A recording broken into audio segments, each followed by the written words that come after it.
नमस्कार, झारखंड समाचार में आप सबका स्वागत है। आइए जानते हैं सुबह से लेकर शाम तक की तमाम बड़ी खबरों को। इससे पहले चैनल को सब्सक्राइब नहीं किया है तो प्लीज चैनल को सब्सक्राइब कर बेल आइकन को प्रेस कर दीजिए ताकि खबरों का अपडेट आपको मिलता रहे।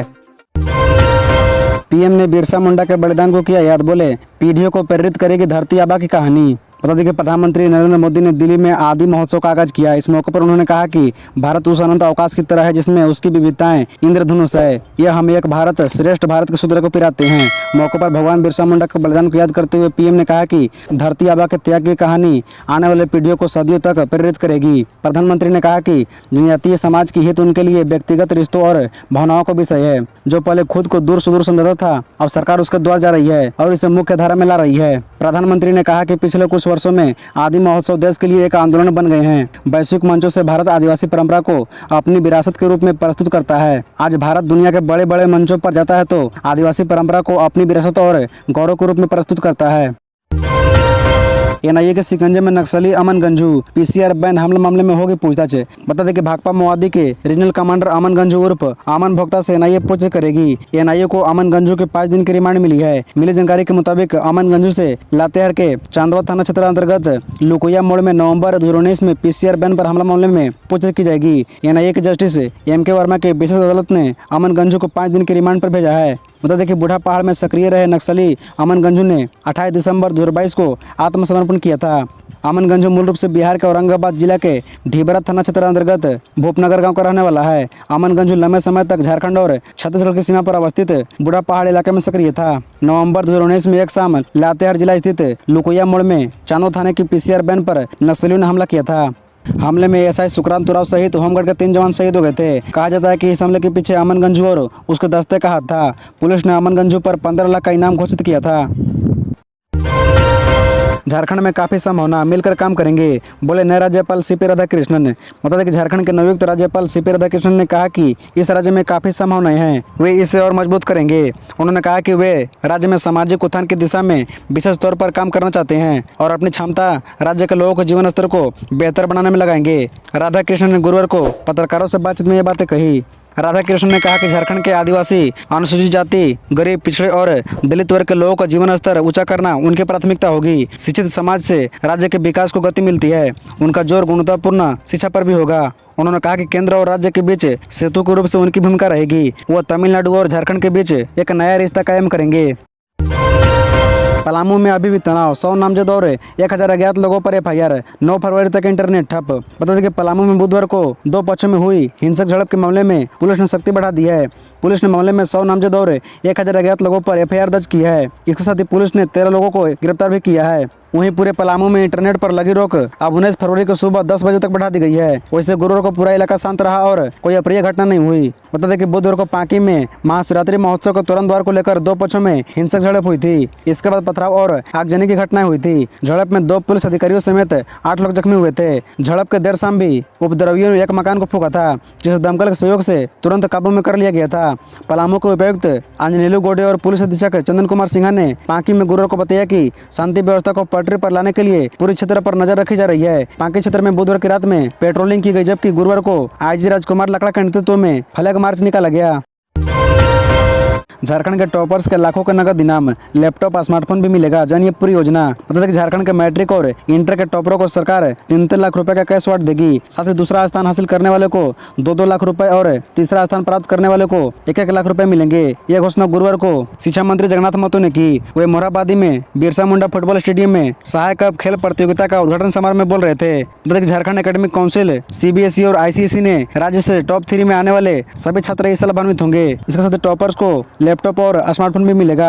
कैबिनेट में इसे मंजूरी मिल चुकी है। यह योजना 2022 के टॉपर के साथ लागू होगी। पूर्व में यानी 2022 में मैट्रिक के टॉपरों को क्रमशः 1 लाख रुपए, 75,000 रुपए और 50,000 रुपए दिए जाते थे, पर अब इंटर के समान ही इन्हें 3 लाख, 2 लाख और 1 लाख रुपए मिलेंगे।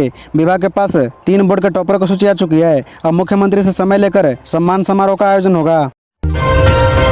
पत्थर खनन का पर्दाफाश हुआ। अब धनबाद में कोयला घोटाले की जांच करे ईडी। सरजू राय ने रखी मांग।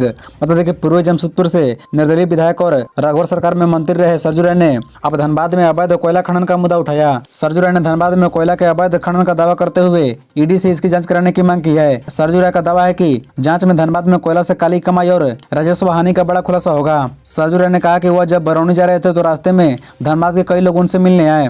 लोगों ने उनसे धनबाद में खुलेआम और दिन दहाड़े गोलीबारी, आगलगी, अपराधियों द्वारा पुलिस को दी जा रही खुली चुनौती, आउटसोर्सिंग में कोयला की डकैती का मुद्दा उठाया। सरजू राय ने कहा कि लोगों ने आरोप लगाया कि यह सब वहां के पुलिस प्रशासन और बीसीसीएल के मिलीभगत से हो रहा है। सरजू राय ने इसे अविश्वसनीय ब्यौरा बताते हुए कहा कि इतनी गंभीर समस्या के बीच ऐसा लगता है कि मानो सरकार नदारद है। सरजू राय ने ईडी से आग्रह किया कि पत्थर खनन घोटाले का खुलासा करने के पश्चात एजेंसी को धनबाद में कोयला खनन घोटाले और अवैध परिवहन का भी खुलासा करना चाहिए।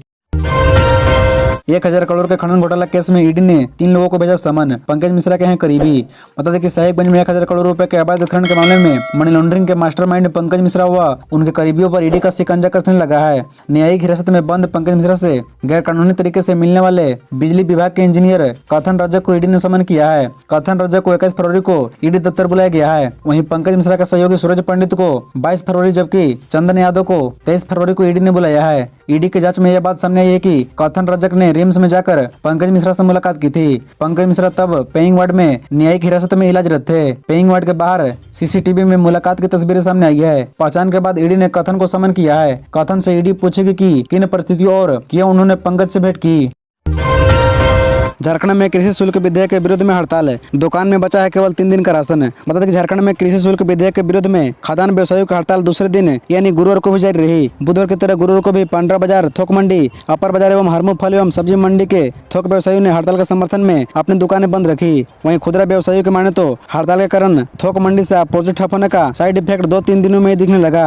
उनका कहना है कि आटा, चावल, दाल समेत अन्य खदानों का स्टॉक घट रहा है। ऐसे में अगर हड़ताल लंबी चली तो आने वाले दिनों में खदान का संकट पैदा हो सकता है। कई व्यापारियों ने कहा कि नए ग्राहक को खदान नहीं दे रहे हैं, साथ ही अधिक खदान की मांग करने वाले ग्राहकों को मना कर रहे हैं या फिर लौटा भी रहे हैं। वहीं गुरुवार को झारखंड चैम्बर के बैनर तले व्यवसायियों ने चुटिया में विधेयक के विरोध में रैली निकाली। साथ ही व्यवसायियों से सहयोग की अपील की। जाते जाते सीएम हेमंत सोरेन की तारीफ में बोले राज्यपाल रमेश बैस, वो अच्छे नेता हैं।